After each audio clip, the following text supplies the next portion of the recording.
Welcome to the Super Speedway. Welcome to episode 213 of the Super Speedway podcast, recorded Tuesday, October 5th, 2021. I'm your host, Eric Young, and I am joined, as always, by my co-host, James Cush. James, how's it going? Good, man. I thought we were going to be racing today, and wasn't sure if we were actually going to be doing a podcast or not, because boy, I didn't know we were going to even get anything in at Talladega for a while there, but I guess I'm glad we did. You know, I love Talladega. Talladega is arguably my favorite race of the year, both times we go there. Maybe this one more so than the spring one even.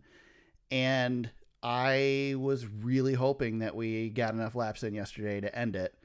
And honestly, I was kind of hoping when it rained that we were done, because I didn't really feel like sitting the entire afternoon waiting for the race to start back up. Although we wouldn't have sat for real long because they didn't have a lot of light to deal with anyway. Yeah. Oh, yeah. We'll get into that. Yeah. That was a common theme of the week. But yeah, I'm with you, man. I was looking forward to working from home. Like, I didn't even mind that it rained out on Sunday, because me neither. I actually was happy. Yeah, Monday's a work from home day for me, and I'm like, sweet, I'll work and I'll have the race on in the background. This is actually going to work out perfect because there's nobody here to distract me. And then I got, just over halfway of my Talladega before it was all said and done. So yeah, I was happy because, as I mentioned last week, I was taking pictures for the Saginaw Spirit on Sunday, and I kept watching Twitter to see if the race was starting. Saw them on the pace lap. I'm like, oh crap, I guess I'm gonna have to rush home and watch enough of the race, make sure I'm ready for the switch to NBCSN, because it's gonna move off the big NBC network and all that stuff. And then they called, and it's like, yes, I don't have to deal with that. I can just take my time going home.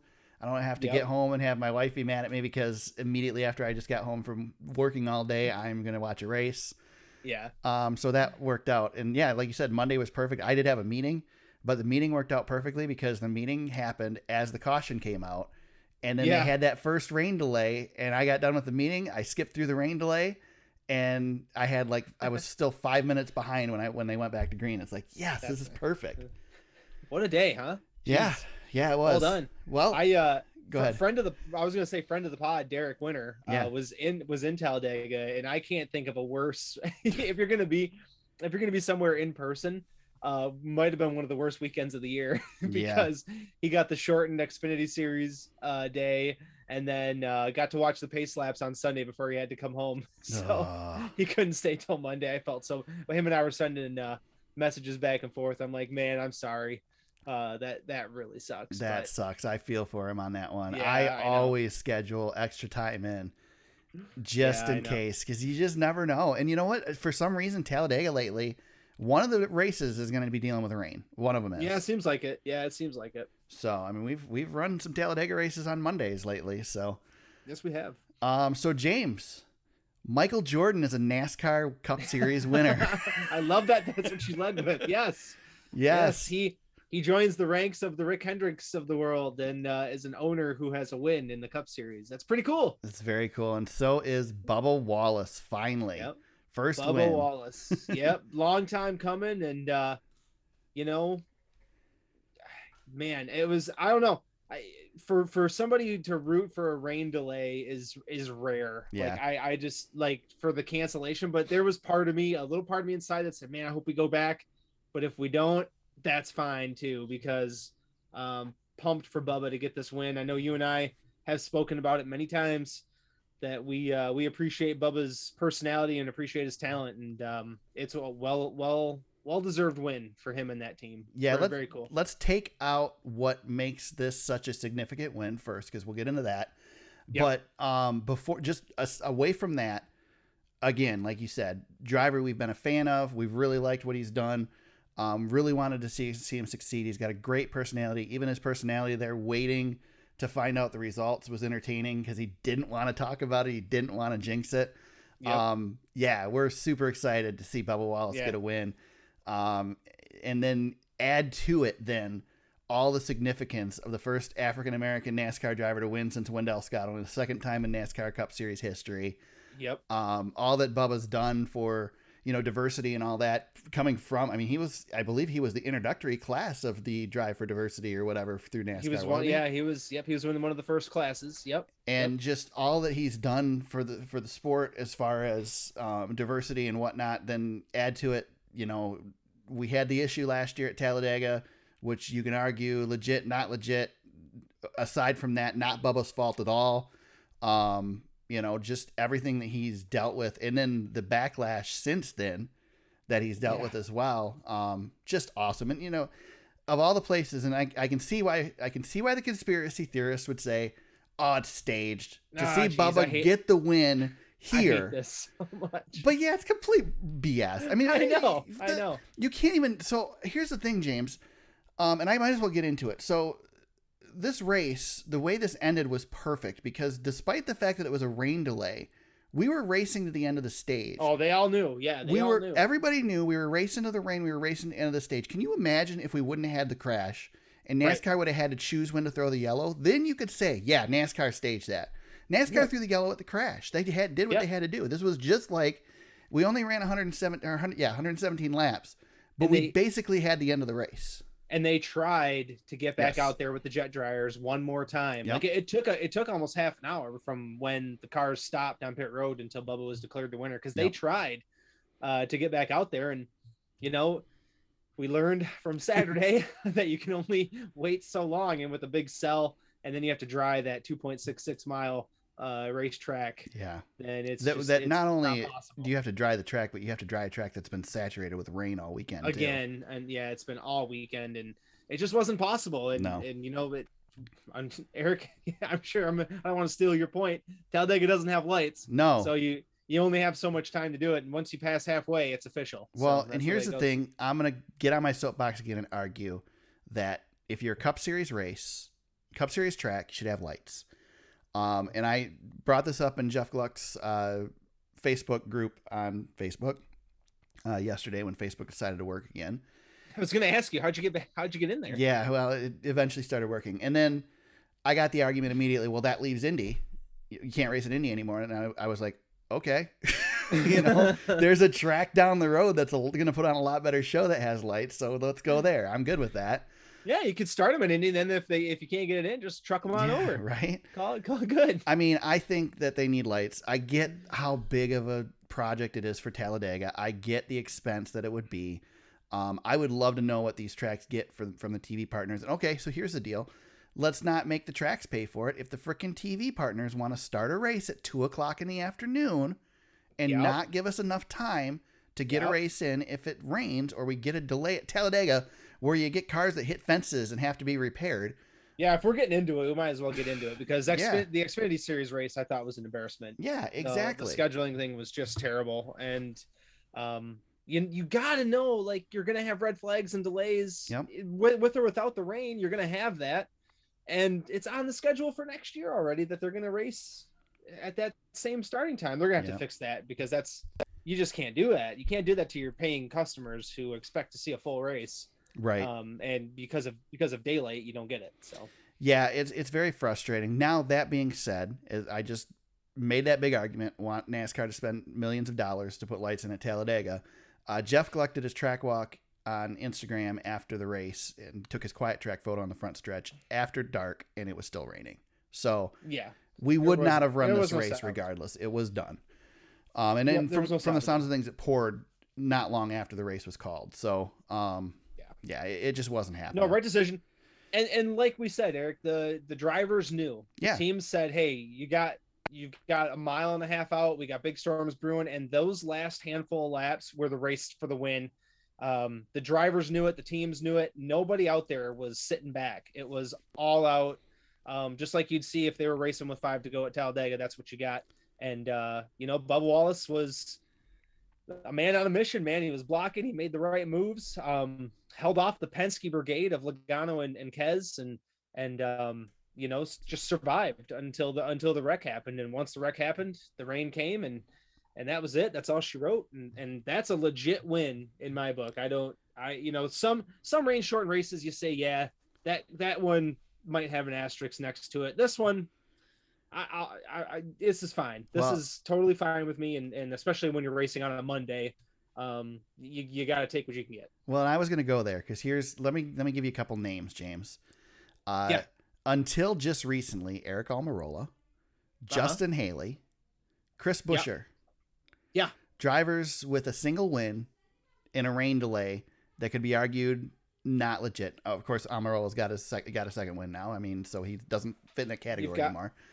You've got Joey Logano won his first race. Yep.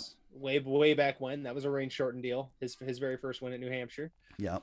Trying to think of a few more off the top of my head. There's that Justin Haley one still. Right. I don't know. So, I mean, even Chris Buescher, that was strategy that got him in the position to win at Pocono when he did. So, yep.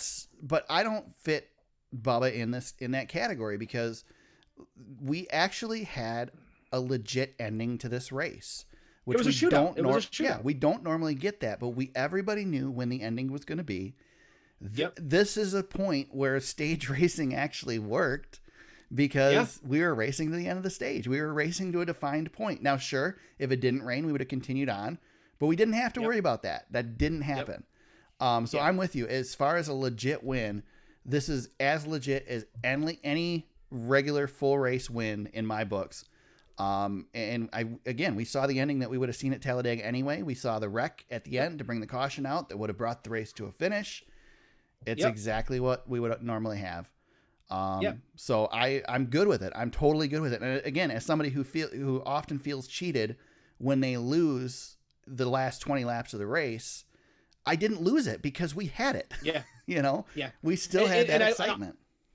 Exactly. And I'll go back to, because it was on Monday as well, I think that plays a role because if you lose your race on a Sunday, but you've already, think about all the logistics, we've pushed it already into Monday. There's a ton of pressure on these teams to get back. TV partners, it's just it's a whole mess. So the fact that we got a legit shootout on a Monday just makes it even more, legit in my book, because time is of the essence at some point, and we don't want to have what we had at Texas last year, which was just a complete disaster. And and we've had a handful of those. So at least we got to the halfway point. And these teams also know that when you get to halfway, you're locked in. No matter what happens at that point, you're locked in for a full race. So, I'm totally good with everything, and I don't see any conspiracy. No. I'm not going to fall for that. I hate that. There's just no room for it. We didn't end up in a situation like Saturday where we were trying to figure out whether they crossed the timing line or not. It was a clean finish with a wreck. As clean as it could be. Anybody who screams conspiracy on this is just looking for something to bitch about. That being said, the only mistake made this weekend, in my opinion, the only mistake, James, is that this track was ready to go at least an hour before we started on Monday. And we could have gotten another hour of racing in had we started when the track was ready and not waited till 1 o'clock on a day that had freaking forecasted thunderstorms in the afternoon again. Again, yeah. And NASCAR saying we have to make sure we have daylight to finish these races was so ironic after what happened on Saturday. Right. That full debacle. But yeah, I mean, I don't know. I mean, I enjoyed it. It was, it's tough. Like, I love seeing a full race, and I felt like it was choppy, and this weekend wasn't the weekend I was hoping for. I feel like ever since Bristol, we've been battling with some tough weekends. But good on NASCAR to get it in, regardless of, some of the things I think they failed at. Yeah. But we were able to get a show in and got a darn good one at that. So for what it was, we'll have to take it. And it's not like we're, it's not like we're F1, Eric, where we coasted around under caution for half points. Yeah. So, after that, you're not going to hear me complain about these rain delays anymore. Right. Yeah. Yep. I'll take 117 of 188 laps over 1 lap under caution. Heck yeah. Absolutely. Always worth talking about on a restrictor plate race. Well, a super speedway race. Where people finish, because there wasn't a whole lot of talk about it because we got the race winner and everybody was excited about that, and that was kind of where the discussion died. So Just looking at the finishing order, you got Christopher Bell, first of all, playoff driver, gets a 5th place finish. Good rebound for him from what they've been doing lately. Chris Buescher with a 6th place finish. Eric Jones, 9th place. Anthony Alfredo, 10th place. Those are great finishes for those guys. The sauce. Yeah. Himself in there. Yeah. Yeah. Yep. No, great runs for all those guys. Kevin Harvick, just hanging around with an 8th place finish. He's only 9 points out of the playoff hunt. I know we'll probably talk about playoffs here in a minute, but and Denny Hamlin was Pied Pipering a little bit during the race and kind of slid back when things got jostled around a little bit, but he was just as strong as ever for the last race of this generation of car that he has been so dominant with these tracks. So how about Kurt Busch pushing Bubba at one point in the race, trying to help Bubba? That was kind of cool. Yeah, a little future teammate helping another. Yeah, that's absolutely, that's great. That's fantastic. Guys who struggled: William Byron, Kyle Larson, Alex Bowman, all finish in the back as far as playoff drivers. The Hendrick Brigade, man. Yeah, jeez. Larson gets taken out in the Allgaier wreck and then cuts the tire down, goes back on the damaged vehicle clock. Certainly one that would have benefited a lot more had the race continued, because more than likely there have been a lot more cars taken out in wrecks that Larson could have passed, because they had finally repaired that car and had him at least in functioning condition. But he's still not too bad. He's 22 points out of the lead, or 22 points to the good. 22 points to the good as far as the playoffs going into the Roval. So not bad. He should be able to make it out of there. Yep. Yeah, he's that, and that's what we talk about too, right there, Eric. Is that's what that regular season championship did for him, right there. Yep. That's fit. You think about it that way. 15 points. That makes him a lot closer to the cut line if he doesn't win the regular season championship. So he's got a nice bubble. He should be just fine. He's going to probably be a contender for the win at the Roval, or at least a top 5, top 10 guy. Where hopefully strategy doesn't take Hendrick out again. Right. But he'll be right there, and that's his mulligan. That's well earned. That's what that regular season championship's there for, right there. Yep, exactly. Looking at the playoffs as well. Right now, Harvick 9 points out, Christopher Bell 28 points out, William Byron 44 points out, and Alex Bowman 52 points out. I think pretty safe to say those two need because you can only get 60 points. Total. Yeah, 60 points. Yeah, 60 points max on the day. So those guys need Byron, a win. Yeah, Bell, Byron, and Bowman all pretty much need a win. I would say those three guys. Bell, I like. I don't think he's going to have a bad day. I think he'll be up there. He'll have a shot at it. Bell could win the first 2 stages and then only have 8 points to make up. So, possibly, there's a chance there. But definitely really rough for Byron and Bowman. More than likely, one of those two is going home without making the next round of the playoffs. Kyle Busch 9 to the good. Chase Elliott 9 to the good. Blaney 15 to the good, Martin Truex Jr. 20 to the good, and then Keselowski, Logano, Larson, Hamlin all probably, Keselowski's 20 to the good as well. Logano's 21 to the good. Let's put it this way. Those guys are probably pretty comfortable, Truex, Keselowski, Logano, Larson, but one screw up, Yeah. And they're right back there again, especially if it happens early. Yeah, I would say Ryan Blaney would be where I would start getting just a tick nervous, even though he's got a 15-point cushion there, and he's good at the Roval. He's a past winner there. Blaney should be able to get himself a top 10 here and safely get out. Yes, exactly. But you have one bad stage or something, and all of a sudden things kind of change from that 15 number. Even when you get to 20, Kevin Harvick, for whatever reason, wins 2 stages. That's 20 points, and that makes things a little bit different. So, and it even comes down to just getting off, getting a lap down early in the race or something, and not being able to get that lap back. And you lose those 20 points in the first 2 stages, and now you're digging. Yeah. What do you think about Brad Keselowski right now? He has put on. I had him going this far in the playoffs, getting into the next round, but he has.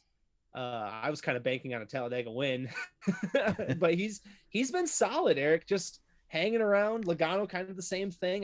They weren't making a whole heck of a lot of noise heading into the playoffs, but those are 2 veterans, 2 champions who are finding a way to keep themselves in the hunt here, at least giving themselves a shot to make it to Phoenix. I think they're feeling probably pretty good. They've both been just good enough, and that scares me going into Phoenix. And take advantage of other teams when they falter. Yeah. Kevin Harvick doesn't have that benefit of the doubt. He had a hole dug right from the start of this round, and he's just kind of chipped away at it. But when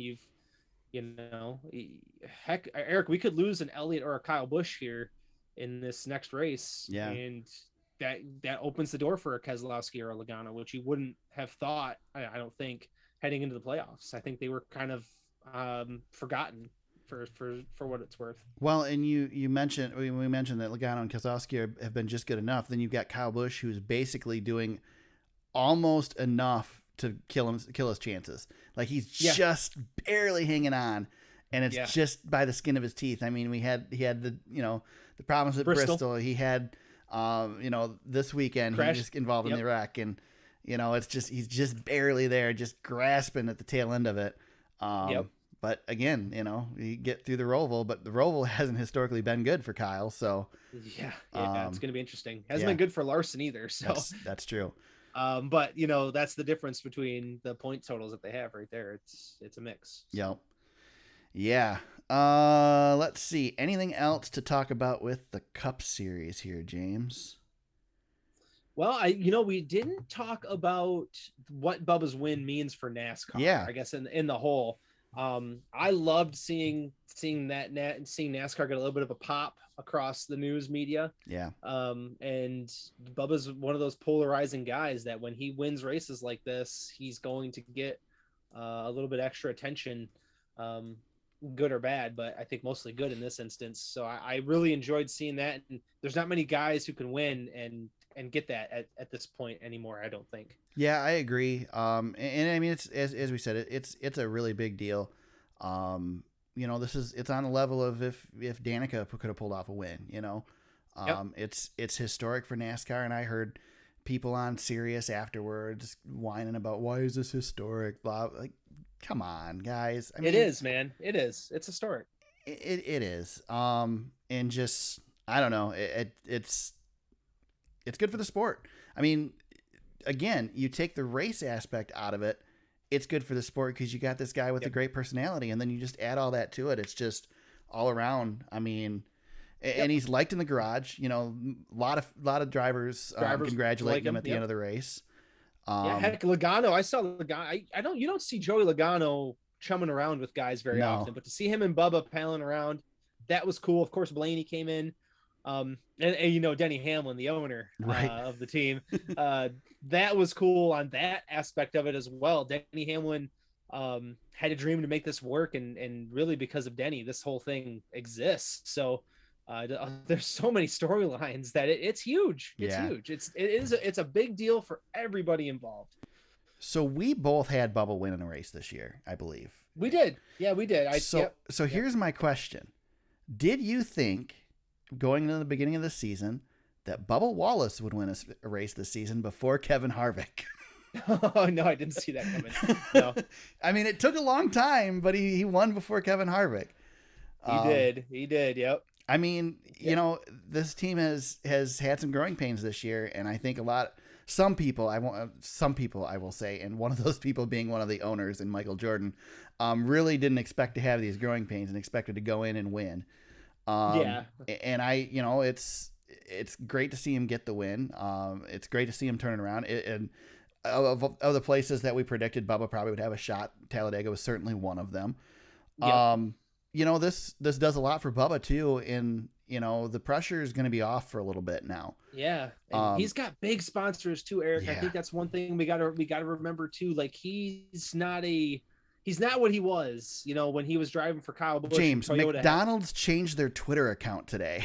They did. It was awesome. Yeah. That was a lot of fun. Who would have thought McDonald's would have changed their Twitter account for NASCAR? He's got big sponsors backing him, and to get that off of his back a little bit, buys him some comfort. Yep. Gets that weight off of his shoulders a little bit. This has locked Bubba into this car for a while.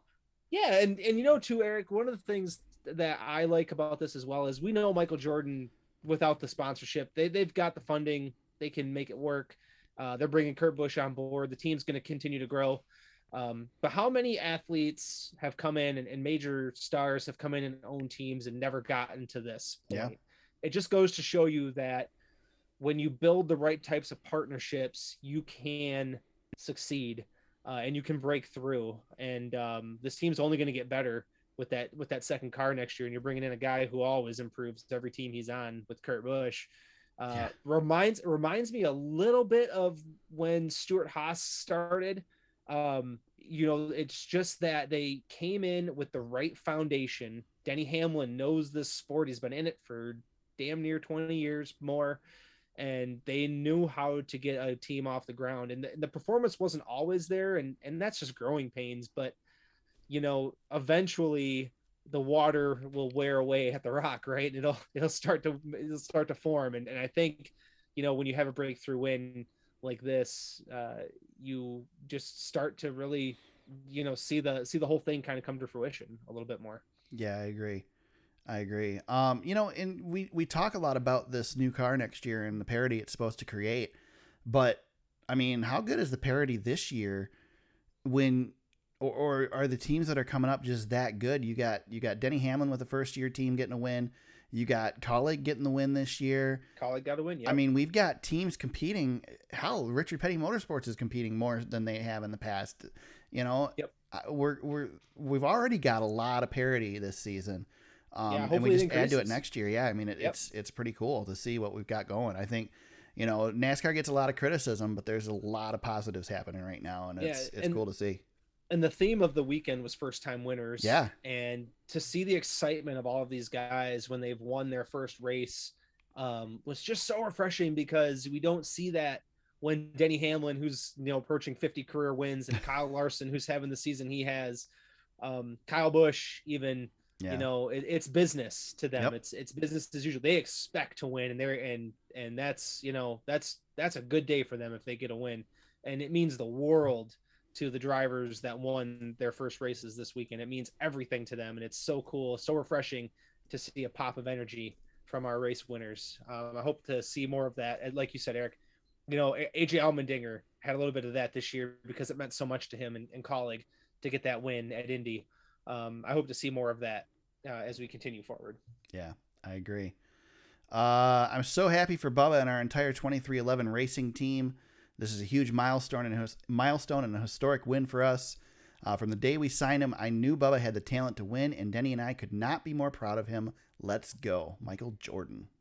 Michael the GOAT Jordan. Yes. How's that gotta feel when you get your first Cup Series win, which is awesome enough, but you got Michael Jordan congratulating you because he's your boss, dude? I know. Isn't that cool? I mean, I don't even care about basketball, but man, I get chills just thinking about that. Yeah, I mean that's cool. just when people who are bigger than the game that they played. Yeah, he's a legend, man. Just transcendent. I mean, it's like, he's up there. He's Michael Jordan, Tiger Woods, Tom Brady. Like those are guys that are they're just transcendent people. Yep. And it's just amazing that we've got one of those guys involved in the sport like Mike is, and it's just so Mike cool. You guys are buddies now? Mike, yeah. Well, you had the commercials. If I can be like Mike, yeah. I mean, I guess you're friends with Bob. You might as well be friends with Mike too. Friends with Mike too. I will be friends with Mike someday. Yeah, there you go. That's a personal goal. You got to get to the track, man. Too bad MJ wasn't at the track this weekend. I know. Bummer. Someday. This is Bubba's first win in 144 NASCAR Cup Series races or Cup Series starts. Yes. Let's see. Anthony Alfredo, top finishing rookie with a 10th place finish this weekend. Denny Hamlin leads point standings by 19 points over Kyle Larson, but we don't care because Denny Hamlin's got the win. This is also the first time in history, James, that there's been a winner from all three series. First time winner. First time in history there's been a winner. It's supposed to be first time winner. I'm reading NASCAR's notes. In all three series in a single weekend at the same track. So. That's right. Very cool. So we'll get into those other two in a minute. Anything else? The Cup Series. Let's leave her in the dust, man. We got to go to the Roval. There you go. We had two races on Saturday. We had the Camping World Truck Series kick things off with the Chevy Silverado 250, and Tate Fogelman kicks off the weekend of first-time winners. Wrecking John Hunter Nemechek coming to the line. Oh, geez. Very, very, very cool race win. Cool to see Tate Fogelman. Would have been nice to see his interview on TV, but Fox, of course, had to get to football, so couldn't be bothered to wait until after his checkup at the infield care center to get the interview. Big Saturday. Yeah. Gotta love Fox. So Tate Fogelman gets a win. I predicted it, James. I said the Truck Series is always some winner that you just never would expect. And I think, I went too easy with Derek Kraus as my pick. I should have went with Tate Fogelman. You should have. Part of me thought that you picked him there for a second because I was like, Tate Fogelman. But he... I didn't even know his name. I wouldn't even have been able to pick him because I didn't even know him. I knew him from the NASCAR game. Other than that, I never really thought about him. I recognize the name, but I couldn't have told you Tate Fogelman was in the race.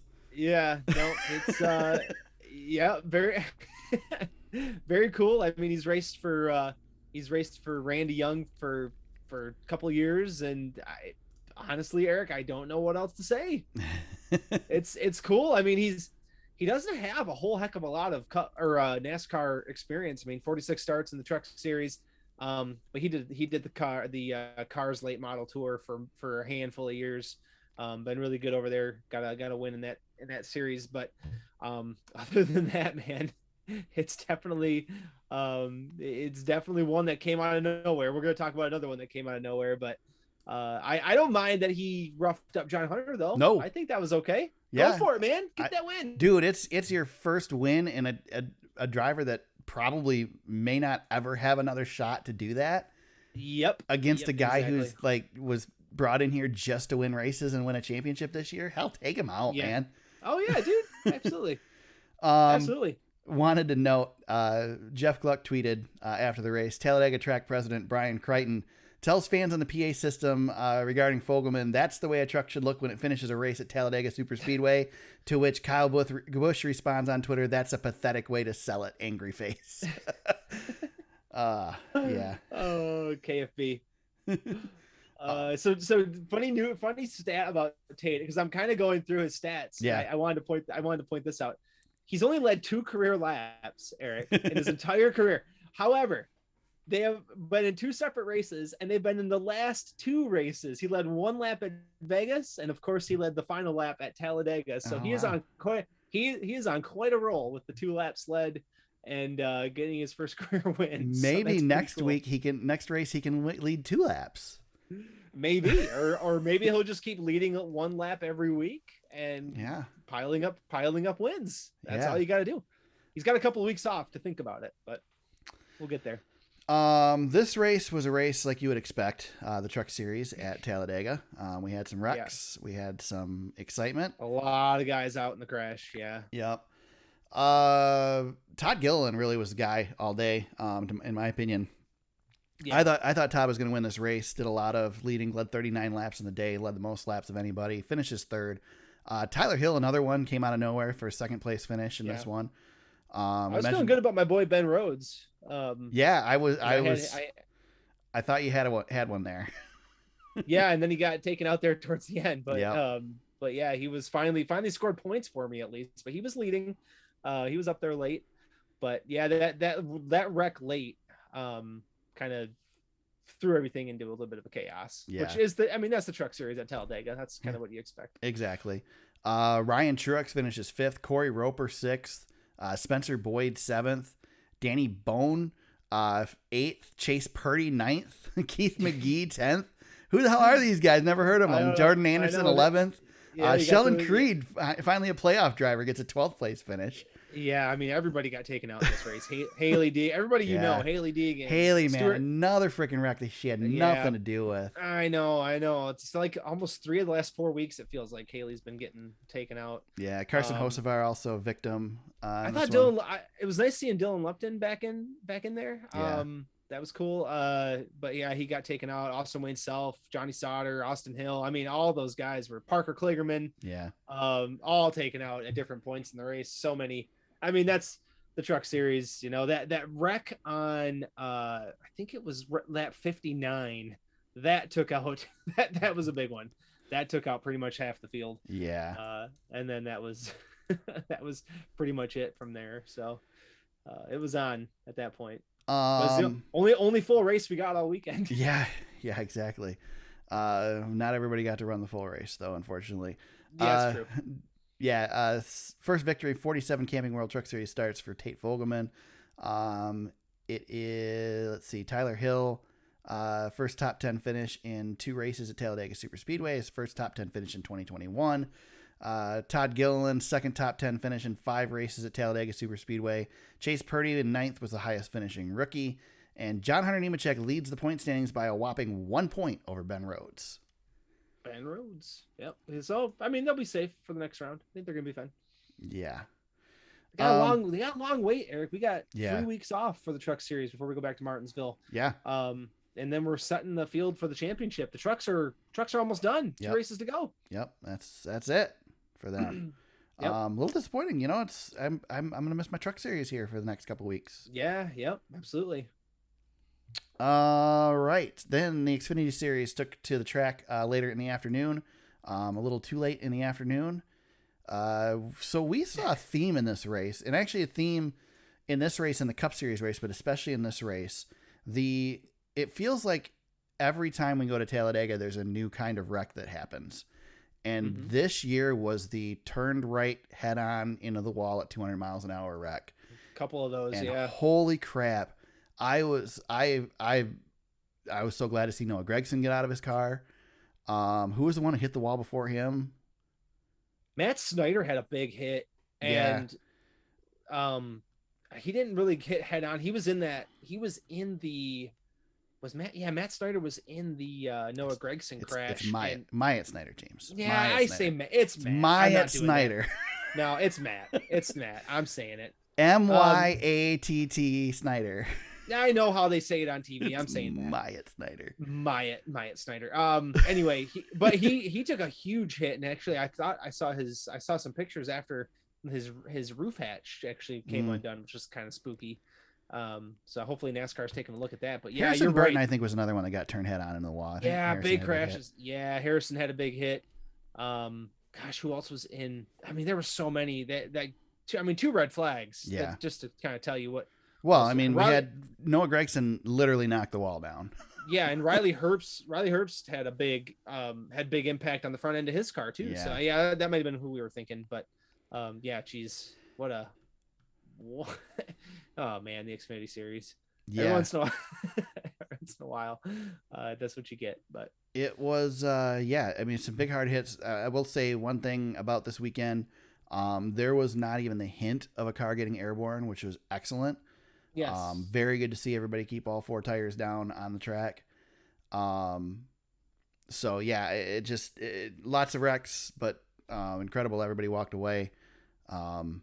Just crazy when this happens. And I guess worth mentioning that Brandon Pound won this race, James. Yeah, first time. Didn't even mention him. First time winner, I guess, or the second first time winner of the weekend. So yep, very cool. He had a very excited interview post race, which was really cool. I mean, he was pumped. We hinted at that earlier with Bubba too, but yeah, Brandon was pumped.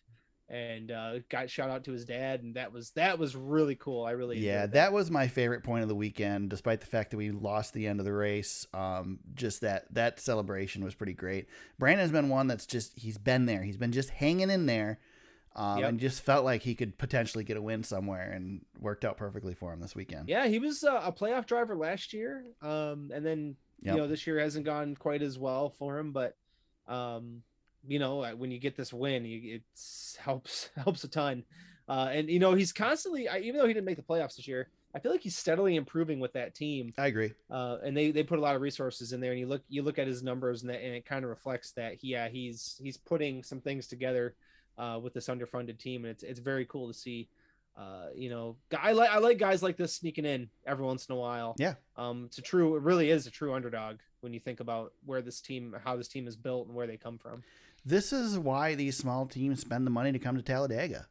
Yeah. There's a chance they have as equal of a chance as everybody else to win this race. And every time this happens, it just gives more hope to those teams to put their efforts into a race like this and get a shot. Yep. So, I mean, these types of winners are always great. And, it's interesting. We had we had 3 winners this weekend, none of which advanced in the playoffs because none of them are in the playoffs.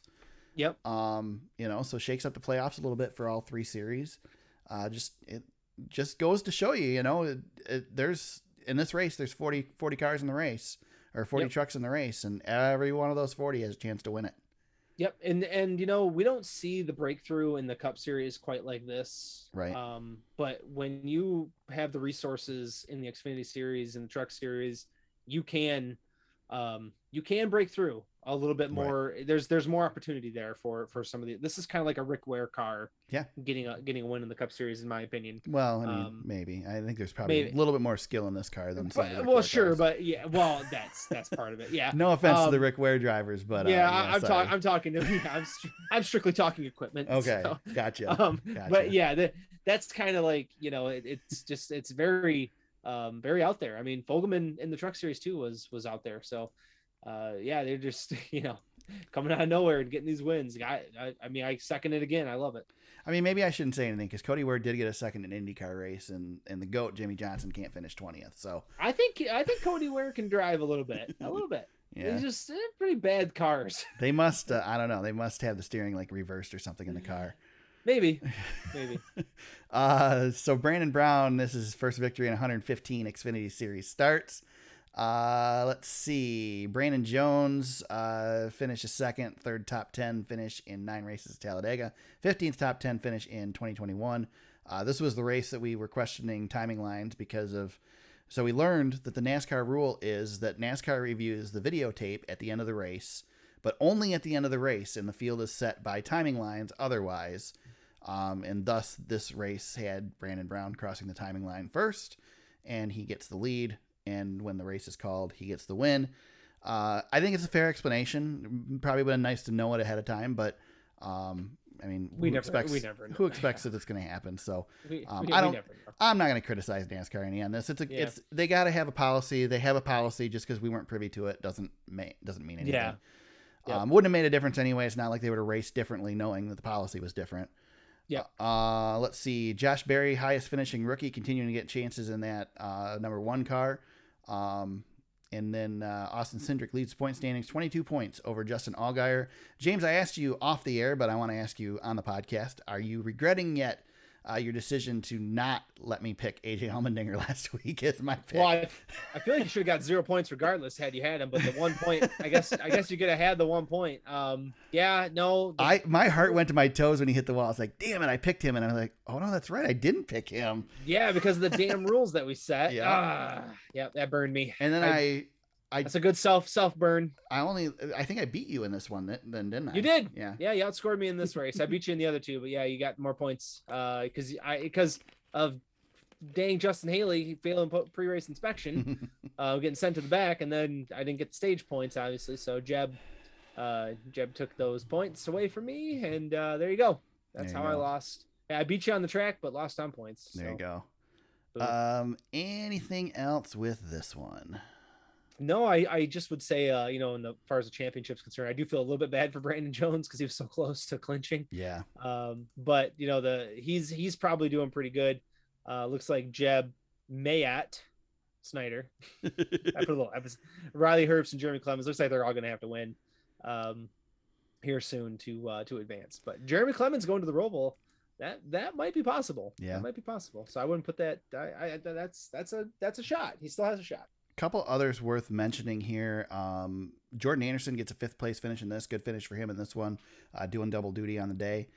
Joe John Hurd did, go ahead. Double duty. I was just saying John Hurd did double duty too. He had a good race going until he got caught up in the mess there near the end too in the 54. Yep. Joe Graff Jr. gets his 10th place finish in this one. Ryan Seek 11th. Jade Buford 12th place finish. Blaine Perkins 13th. Josh Williams 14th. Joey Gase 15th. JJ Yaley 16th. Santino Ferrucci comes back this weekend for a 17th place finish.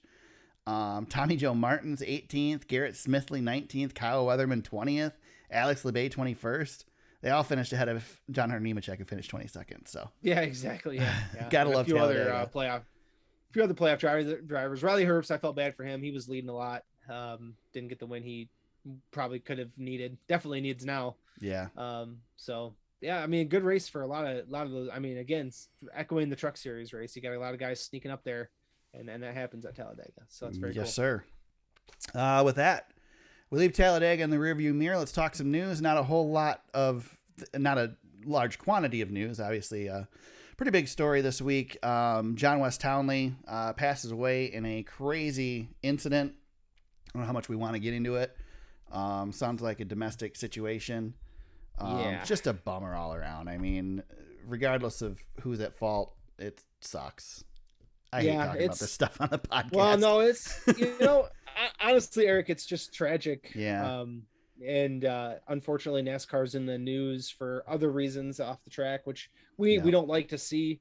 But also, there's family members on both sides of this deal that are hurting in different ways. On the track, JWT was a little bit of a punchline. But you know what, though, Eric? He made a career out of it for a long time, and he was still very young in this situation. And if you want to read about what happened, it's only gonna grow from where it's already at. We won't get into details on it. Go check out Bob Pockrass. I know Bob's been putting out some of the details on it, and there's plenty of other people you do some reading on. John West. I will say John West, one half of arguably the best worst fight in NASCAR history with Spencer Gallagher. Just can't ever watch that enough. I know. Yeah. I was going to say too, one of the problems with social media, this was a highlight of that too, is watch how quickly people react. And sometimes it's best to just not say anything for a little bit until more information comes out. And then, either way, I thought some people out there actually said some pretty elegant things about the situation. Based on what happened here, it's pretty messy, but I'm sure we'll learn more. But yeah, that fight, and then what's also kind of sad about this, Eric, is like we had a lot of fun. Like John West to me was one of the punching bags that was kind of fun to poke, to poke some fun at on the track. And I'm not saying that as a way to be. I'm not trying to take any shots at him. No, by any means. That's what he was, like Paul Menard. Exactly. And I remember very fondly at Eldora. The first time we went, who was the first caution? Yep. John West Townley. Like when we knew it was gonna happen. Yeah. It was just kind of, he had this aura, and I think Jeff Gluck was kind of part of that too. The JWT. I thought it was ironic that Jeff Gluck gave him as much crap, and Jeff was the one who kind of broke this news. He was. Yeah. But again, it's not a derogatory thing. It's just that's what. Well, I don't think Jeff meant it derogatory either, and I think it's you got to have these guys that you just pick on. It's no different than back in the day when ESPN. It's Danica. Yeah, well, it's no different than when ESPN on SportsCenter used to track what Dick Trickle was doing every week because his name was funny. Exactly. Yeah. Exactly. Exactly. I mean, so it's a reputation kind of thing, and unfortunately, some drivers have different reputations. And JWT was. I had more fun with it than any. He wasn't an annoying person on the track. It was just more like. He was the eye roll guy where you're like, JWT. Yeah, it wasn't like, oh my God, this guy's dangerous. He's going to hurt somebody. It was just like, exactly. John West spun out again. John West wrecked again. John West is tumbling down the banking, fighting somebody. Those are the things I'll remember about John West. And he was a character. Exactly. He was a character. And hey, he got Zaxby's a lot of airtime. He did, and I love how you said that he was a character. It's exactly like that was the best way I couldn't get to saying it because you said it the best.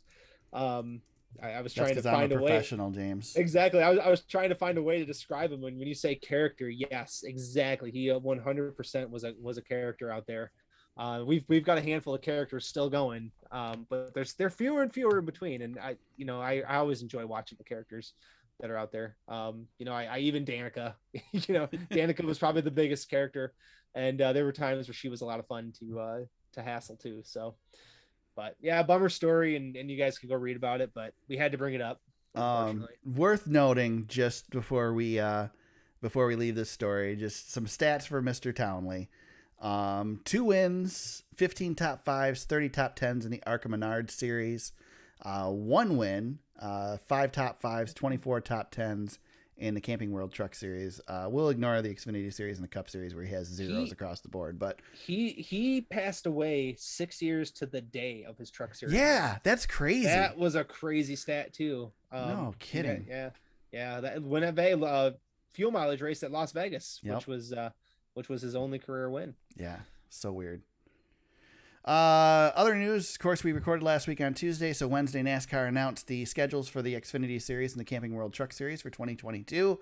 I'm a little disappointed because I knew some stuff in advance last week and I was going to tease it, and I completely forgot. NASCAR Xfinity Series heading to Portland next year. Yeah. Yep. We had a hunch this was coming. Yep. Thought the Truck Series was going to also be involved, honestly, in kind of some of the things. Yeah, I was pretty surprised that the Truck Series didn't go with them. I love that NASCAR is testing the grounds up in the great Northwest, because we don't go there. So this is very cool that we're gonna get some racing going on up there. Yeah, and I mean, we had that ARCA race was spectacular up there, so hopefully it was can do the same. It was a little messy, but it was definitely entertaining. Yeah, so. Turn 1 will be fun, that's for sure. Yeah, it's a good track. I think it's like you said, we want to go to the Northeast. Or Northwest. We've talked about it. And there's really only a couple options up there, and this is one of them. So, IndyCar's been going there for a handful. Exactly. Yeah. IndyCar's been going there for a handful of years. And I remember when Jeff Gluck lived out there, he would go to that IndyCar race and meet up with NASCAR fans. So I'm hoping NASCAR shows out for the Xfinity Series when we head that way. Yep. If you're in the Northwest and you want a NASCAR race in your area, better get out there to this one. Show them, I tell you what, there's a lot of room for wiggling in that NASCAR Cup Series schedule. So if you really want a Cup Series race, go and support this sucker and increase your odds of getting a race up there. I would not be surprised at all if this race is a success to see the Cup Series there in the next 5 years. Yep. Yeah, I would say we're this is one of those exploratory deals that NASCAR is going to do here, and they've done that with Xfinity, and from time to time they'll throw them out there. Mexico City, and they raced at Circuit de Gilles Villeneuve, right? Did I say that right? I don't know. Canada? I don't know. I don't know. It was one of my favorite road courses ever in the old NASCAR games I used to play was in Canada. So I love that one, and hopefully we'll see Cup Series maybe sneak away to Portland someday. I don't know. We'll see. That'd be cool. I do miss the Montreal track. That was a good track. Such drama there. The Truck Series had a couple surprises in it. I guess the biggest one is that we're going back to Indianapolis Raceway Park, or as it's known now, Lucas Oil Raceway. I'm probably less excited about it than most people because I really don't think that Lucas Oil Raceway is that great of a stock car track. I think it's better for sprint cars. But that being said, I'm glad we're not running the trucks on the big track at Indy, and if we could maybe sneak the Xfinity cars back over here in a couple years and just run the Cup cars on the oval, that would be great. But it's cool. It's a short track. We want to see short track racing, and gets Truck Series involved this weekend. So we got a little taste of it with SRX. Yep. And part of me wonders if NASCAR was looking at that and went, "Ooh, man, maybe there's something to going back there." So could be. I think that's really cool. Not to mention, NASCAR owns ARCA, and ARCA races here every year. So. Yep. So yeah, good to see. And then Truck Series getting a couple more road course races as well. They're going to go to Sonoma next year, and also Mid Ohio with the Xfinity Series. No Canada race, no Mosport race, but that was largely because we still don't know what's going on with COVID and borders and all that stuff. It's already a really big feat to cross the borders for these teams, and to schedule it in advance and not know what you're going to be able to do because of health regulations. Yeah. Just not worth it to put on a schedule. So don't fret, Canadian fans. I think you'll get your Mosport race back. This is a temporary change here. Yeah. And I like that the trucks are adding the road courses, because if we do treat the trucks as somewhat of a developmental series as well, you got to get younger drivers out there. Yep. On these racetracks. So I am looking forward to the trucks at Sonoma, and Mid Ohio is a great road course. We've seen some really good Xfinity Series racing at Mid Ohio. So I'm looking forward to both of those races. These are two really good road courses that I enjoy on the Xfinity Series and Cup Series sides. So to have the trucks there in both of these places is a nice natural spot. So really looking forward to these two. Look, whether you like it or not, road racing is going to be a major part of our future here in NASCAR. I would not be surprised to see us 10 years from now where at least a quarter of our schedule is road course races. All you got to do is look at the design of the new car to understand that NASCAR is serious about road course racing. You know, and it opens up a lot more options because there are a lot more road courses in the U.S. that you could bring another race to or bring a Cup Series race to than there are ovals.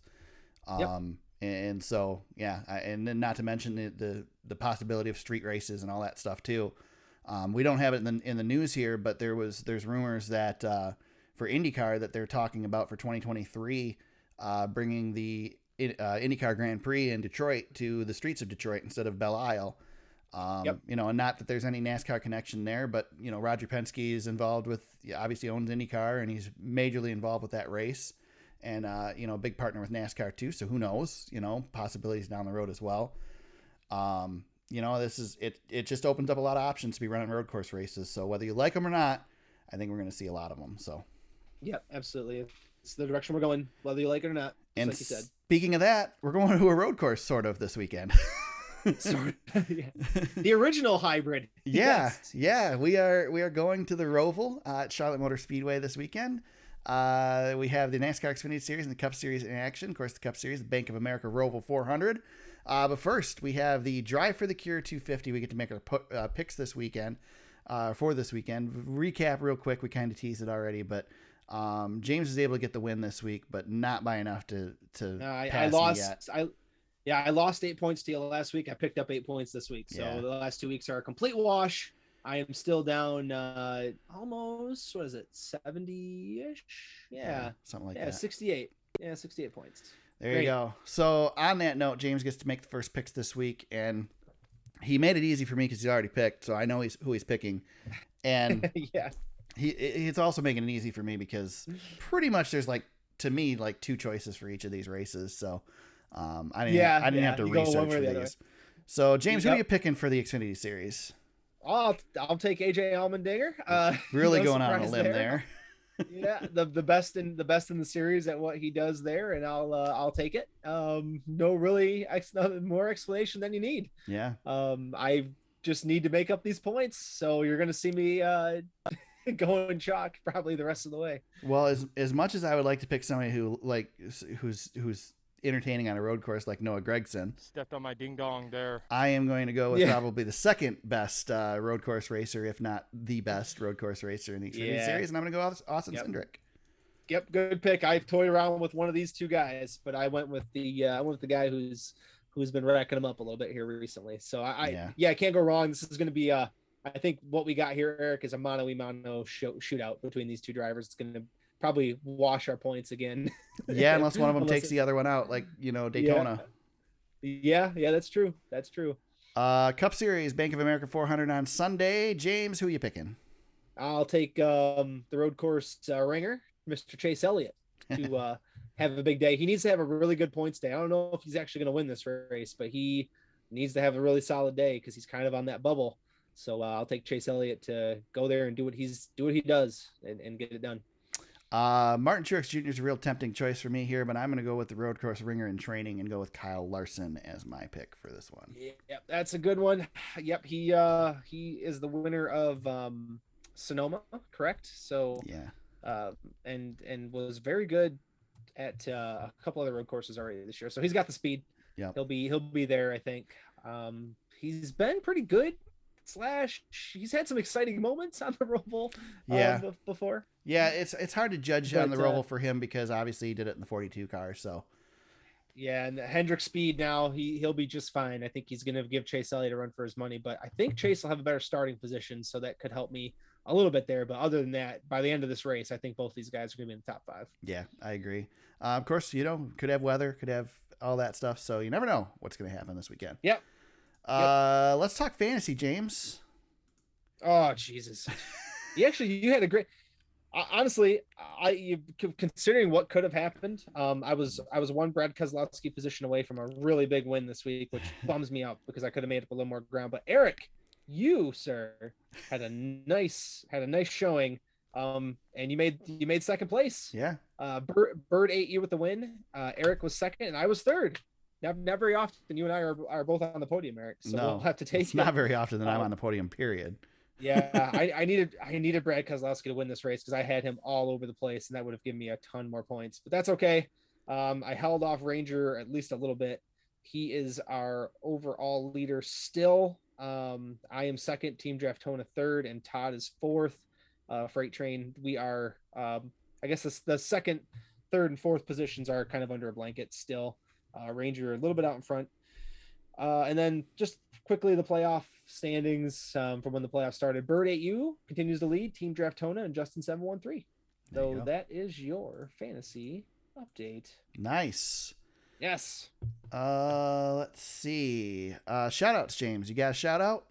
Yeah, I stole yours, kinda. I saw what you had, and I guess maybe we can share it a little bit. But Ryan McGee, I read his piece on Bubba. It's nice when Ryan parachutes in and writes a piece on NASCAR, so we put the link in the show notes there.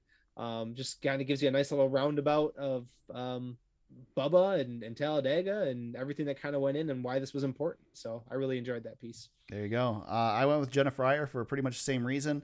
I'm sure his piece is probably a little more elegant than Jenna's. But Jenna, I love and hate Jenna a lot of times. She gets a lot of criticism with her NASCAR coverage because she's with the AP and she covers stuff, at face value and doesn't play the press room politics that a lot of the NASCAR journalists play, and just reports on what's happening. But a good piece, just again, mentioning how I'm looking as you're typing your jackass corner right now. Just looking at what the win means for Bubba and what he's gone through to get here. So, there you go. Okay. Jackass corner. I got 2, James, and the only reason I have 2 is because we failed to talk about it. Is that what you're not? Okay, so I'll leave yours then. I will go with mine real quick here. My Jackass corner is courtesy of Parker Kligerman. Oh no. Parker Kligerman tweets after the Truck Series race, the wreck was happening 18 seconds by the time the 10 of Jennifer Jo Cobb absolutely destroyed us. I was in the middle of the wreck and didn't have so much as a scratch because I used a little known pedal called a brake. He says, let's play a game. What things can you accomplish in 18 seconds? Chug beers, write a tweet, spark an idea for the next $1 billion company. If you missed the Truck Series race, Jennifer Jo Cobb came in at the end of the Truck Series, one of the Truck Series crashes. Parker Kligerman was essentially rolling through the crash because he had missed the accident, and he got pile drived by Jennifer Jo Cobb, who knocked the rear end right out of the truck. Just freaking bonehead move. I didn't even, honestly, Eric, I didn't see that until you sent it to us in our group chat, and I thought, oh man, how did I miss that? That was pretty egregious. She never hit the brakes. Never hit the brakes. She was trying to get through there as fast as possible. We talked about, that John West Townley used to be kind of a punching bag of in good humor and with still respect. Then there's people like Jennifer Jo Cobb who continue to do just freaking bonehead stuff in the series. Yeah. And I'm sorry, J. Joe, it's time to find something else to do. Hang it up, eh? I think so before you hurt somebody, because that type of stuff's going to hurt somebody. Now, that being said, our defending series champion did drive through a truck last weekend, so I don't know. At least it was dark and hard to see. Yeah. Go ahead, James. What's yours? Yeah, we can share this one, Eric. To the jackasses who were chanting after Joe Biden after Brandon Brown's win on the Xfinity Series, that was such a black eye. I don't even know where to begin with how angry that made me. Not in a political sense. Right. But say what you want about Joe Biden, but why are you ruining this guy's moment? Yeah, this is his biggest moment of his career. And not only did you embarrass the sport, you embarrassed the driver who won, and then you've got this media member, her name slips my mind, and I apologize, who was doing the post-race interview, and made her look like a fool. But it's not even her fault, because I'm sure she probably can't even hear you up there. Right. With more than likely, headphones. She was told by the producer to acknowledge it. Yeah, exactly. So now you've got all these people making fun of her for everything that happened, and I'm just like, this is an egregious group of POSs. Honestly, that's the way I feel about you guys for doing what you did. It's just an embarrassment, and I am, honestly, I guess if we do want to get into the political side of things, I'm glad that Bubba Wallace shoved it in your face on Sunday, because I'm sure you're not Bubba Wallace fans either. So you can have that, you can have your chant, and you can take it home and stick it where the sun don't shine. And climb in your truck with your Confederate flag. Yeah, I feel a lot better. I got that off. I got a little red. I could have kept going. Well, I'm going to keep going for you here, James, because here's the deal. I've never been to Talladega Super Speedway. It's on my bucket list of tracks that I want to go to.